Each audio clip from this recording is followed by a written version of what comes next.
காரைக்குடியில் முன்னாள் மத்திய அமைச்சர் ப. சிதம்பரம் செய்தியாளர்களை சந்தித்து வருகிறார். அதனை நேரலையில் காணலாம்.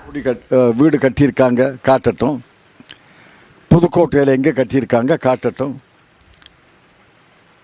இதெல்லாம் கணக்கில் கட்டியதாக எழுதி விடுவார்கள். கட்டணம் இல்லை. நான்காவது அறிவிப்பு, நாடாளுமன்றத்திலே சட்டமன்றத்திலே பெண்களுக்கான 3% 3/1 ஒதுக்கீடு என்பதை அமலுக்கு கொண்டு வருவோம். அமலுக்கு கொண்டு வாங்கன்னா நாங்கள் சொல்லிகிட்டு இருக்கோம். நாடாளுமன்றத்தில் என்ன சட்டம் நிறைவேற்றியிருக்கீங்க? 2024 தேர்தலுக்கு பிறகு நடைபெறக்கூடிய மக்கள் கணக்கெடுப்பு, சென்சஸ், அதற்கு பிறகு டீலிமிட்டேஷன், தொகுதி வரையறை செய்து முடித்த பிறகுதான் இந்த சட்டம் அமலுக்கு வரும் என்று சட்டத்தில் இருக்கு.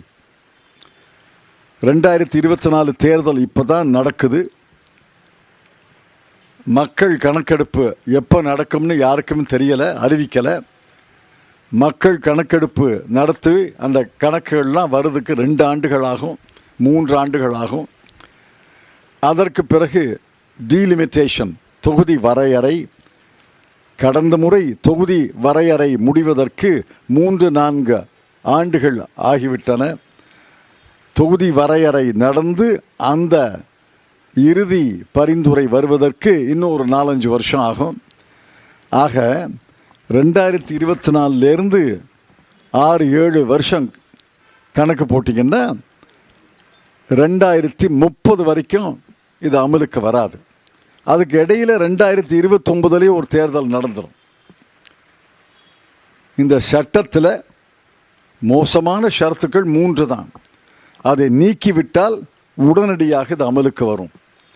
அடுத்த சட்டமன்ற தேர்தல் எந்த மாநிலத்திலே நடந்தாலும், அடுத்த நாடாளுமன்ற தேர்தல் எப்பொழுது நடந்தாலும் அமலுக்கு வரும். ஆனால் அவர்கள் வேண்டுமென்றே இந்த 3 விஷமத்தனமான ஷரத்துக்களை சேர்த்து இன்னும் 6-7-8 ஆண்டுகளுக்கு இந்த ஒதுக்கீடு, பெண்களுக்கான சட்டமன்றத்தில் நாடாளுமன்றத்தில் ஒதுக்கீடு என்பதை ஒத்தி போட்டிருக்கிறார்கள் என்று அன்றும் நாங்கள் நாடாளுமன்றத்திலே குற்றம் சாட்டினோம், இன்றும் குற்றம் சாட்டுகிறேன். 5வது, விளைபொருள்களுக்கு, விவசாய விளைபொருள்களுக்கு குறைந்தபட்ச விலை நியாயமாக நிர்ணயம் செய்வோம். இது என்னது? எப்பவும் சொல்கிறது தானே. ஒவ்வொரு அரசியல் கட்சியும் ஒவ்வொரு தேர்தல் அறிக்கையிலையும் சொல்கிறது தானே. இதில் என்ன புதிய சிந்தனை? எங்கள் தேர்தல் அறிக்கையிலே புதிய சிந்தனை. சுவாமிநாதன் கமிஷனுடைய அறிக்கையின்படி அதை ஆராய்ந்து குறைந்தபட்ச விலையை நிர்ணயிப்பது ஒரு சுதந்திரமான கமிஷன் என்று நாங்கள் அறிவித்திருக்கிறோம். அந்த சுதந்திரமான கமிஷன் பரிந்துரை செய்த விலைகளை அரசு மாற்ற முடியாது. அந்த கமிஷனுடைய பரிந்துரைகளை செயல்படுத்த வேண்டும்.